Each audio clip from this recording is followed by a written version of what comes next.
This is one of those games where the Bulls, while they're shorthanded, need to win. Like, yes, I predicted in my weekly preview video that the Bulls would actually lose this game just because of the mismatches and the fact that they'll be on the road. But really, after watching at least the beginning of this game, like, this was a winnable one if the Bulls could only play marginally better perimeter defense, which I'll talk about in a little bit. But I think Stacey King mentioned this on the broadcast. These are the types of games where you should be stacking wins against some of these below 500 squads who are in a rebuild. The game over the Raptors was nice, that win was certainly needed, but this stretch of the Magic, the Thunder, the Raptors, tonight against the Spurs, Sunday against the Blazers, like with no Lonzo Ball and Alex Caruso, this is your opportunity to stack some wins while you wait for those guys to recover, because it's going to be a long road coming when you start playing some of the top tier teams in the league without those guys. And the poor execution down the stretch for the Bulls, really just not a good second half in general, actually, which is the third game in a row now where the Bulls have had poor second halves. They were just fortunate enough to have big leads in the prior two games. Now, as I mentioned, the biggest takeaway from this game has got to be the Bulls' perimeter defense, or lack thereof, which granted, we knew the Bulls' perimeter defense was going to suffer when we knew that Alex Caruso and Lonzo Ball were going to be out for a couple months, but it's concerning when you see a team like the Spurs who are 29th in the league in three-point shooting, and the Bulls allow them to score 16 threes.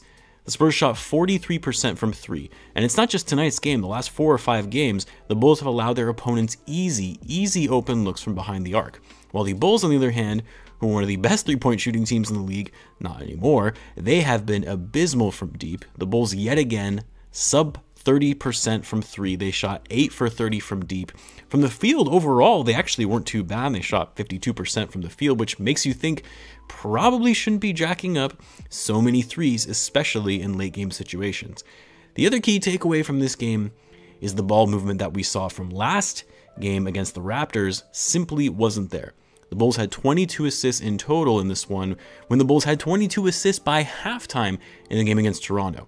They have to be moving the ball better. Stop with the isolation plays where everyone is standing around watching what one guy is going to do, take it to the hole or do a step back jumper. Like, that doesn't translate to winning basketball games. And it surprises me even more because we all know Billy Donovan doesn't like running that style of play. He's always thrived on fast-paced, heavy ball movement in transition type style of basketball, getting multiple players to touch the ball on every drive. And it surprises me that Billy Donovan isn't ripping into these guys when they're running these types of possessions, when it is shown time and again that it doesn't work for this team and they don't play well when they do so. Let's be honest, though, about Billy Donovan. He got outcoached by Greg Popovich tonight, which Pop has been pretty good at outcoaching Billy Donovan for most of his career in the NBA. I mean, we saw it last season when the Bulls had a massive lead in the fourth quarter against the Spurs, and Pop made adjustments that Donovan just didn't know how to respond to, and the Spurs ultimately came back and won the game.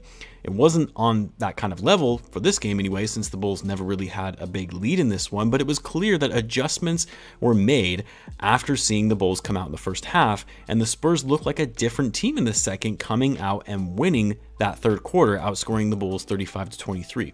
That quarter really was the difference maker in this game.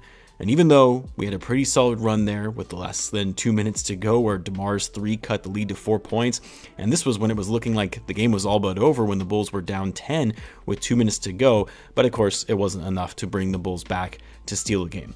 I was surprised to see the Bulls actually only had 6 turnovers tonight. For some reason, it just seemed like it was more. They actually only had 2 turnovers in the whole first half. Like, the Bulls played pretty well in that first half. That makes this loss all the more frustrating, although what I will say, though, is the level of energy for which they came out in this game, or at least in the game against the Rockets, wasn't really there. And there was a lot of possessions where the Bulls simply looked gassed and out of it. Now, all that being said, you had a great game from Demar Derozan in his return to San Antonio. He put up 32 points on solid shooting, 13 for 22, 5 for 5 from the line, 6 rebounds and 8 assists, and only 1 turnover. Derozan was doing his thing in the first game since being announced as an all-star starter. Now, both Zach Levine and Vuchevich actually shot well overall, but they really struggled shooting from deep, which again, everyone on the Bulls have had issues with recently. But like, Levine was 10 for 23, he scored 30 points, was aggressive in getting to the line by drawing contact, but was 2 for 10 from 3. Just too many threes taken by Levine. Like, when those shots aren't falling, it's probably time to start something else. You shouldn't be putting up 10 threes when the first 7 or so are mostly misses. Vucevic, same thing, 8 for 14 from the field, which looks great, 18 points, 8 rebounds, 4 assists, but he continues to struggle from 3. Tonight, he goes 1 for 5 from outside. The only guy who actually shot well from 3 tonight was finally Coby White. After having a stretch of about 5 games with poor shooting, he goes 7 for 9, 4 for 6 clip from 3, 18 points, in a total of 29 minutes. We really needed a game like this from Coby, but outside of those 4, not much doing on the offensive end for the Bulls. Ayo has since started cooling off a bit, although his defense and passing has been solid, but 3 for 9 tonight, 0 for 3 from 3. He did have 6 rebounds, 3 assists, and 2 steals though, and believe it or not, he was yet again the team high in box plus minus with +5. Anyway, all around, this was a pretty frustrating game for me because the tale of two half Bulls has been hard to watch, especially when it used to be the Bulls coming out strong in the second half, especially in the fourth quarter, and you just haven't been seeing that as much from this team. Granted though, yes, they're still shorthanded, they're still without their best defenders, they're without their glue guys. Like, I can guarantee you the Bulls don't allow the Spurs to put up 16 threes tonight had they had Lonzo and Caruso been in the lineup. It just would not have happened because those guys pride themselves on their strong defense. And the Spurs 3-point shooting was really the difference maker in this game. Also, the Spurs had 35 assists tonight. That just cannot happen. Bulls have got to play better defense in deflecting passes and not allowing teams who aren't even that good on offense to begin with to let them run the floor like that. I know these guys aren't the best defenders, but the least you can do is just try a little bit harder. Anyway, enough ranting about this game. On to the next. Hopefully, the Bulls will be able to beat a depleted Blazers team in Chicago. Otherwise, we have much bigger problems until Caruso, Lonzo, and Derrick Jones get back. As always, guys, appreciate the support. It's never easy making these type of post-game videos after a bad game. Love you guys, and if you haven't already, be sure to subscribe if you're a Bulls fan, as I do post daily Bulls content. Thanks again for tuning in, guys, and I will catch you in the next one.